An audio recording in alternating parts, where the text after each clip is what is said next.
Setelah 15 tahunan, gedung Tsunami Escape Building yang ada di kota Banda Aceh yang diperuntukkan sebagai tempat evakuasi saat terjadi bencana belum terpakai.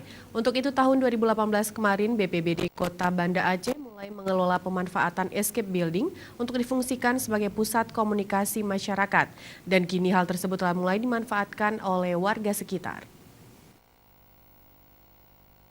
Sejak tahun kemarin, pihak BPBD Kota Banda Aceh mulai mengelola pemanfaatan gedung Tsunami Escape Building yang berada di beberapa titik di Kota Banda Aceh, seperti di Lambung, Deh Klumpang, dan Aludeh Tengoh, Lampase, sebagai pusat komunikasi masyarakat atau community center yang dimanfaatkan untuk kegiatan hal-hal yang berguna, sekaligus mendongkrak perekonomian masyarakat yang berada di sekitar gedung evakuasi saat bencana setempat. Dikatakan Kepala BPBD Kota Banda Aceh, Padil, bahwa pemanfaatannya tidak akan menghilangkan fungsi aslinya sebagai evakuasi saat bencana.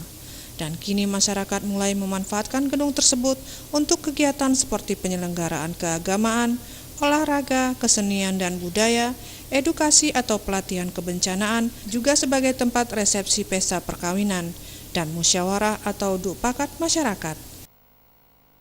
Beberapa langkah-langkah telah kita lakukan, salah satu menerbitkan perwal tentang mekanisme escape building itu, di mana gedung itu bisa difungsikan untuk community center model, di mana bisa digunakan untuk pertemuan, untuk kegiatan olahraga, kesenian, pasar murah, dan lain-lain.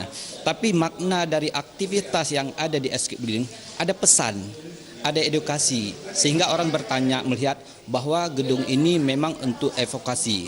Disitulah aktivitas-aktivitas intinya mencerdaskan masyarakat untuk bisa tahu bahwa itu salah satu pusat evakuasi. Tim Liputan Aceh TV.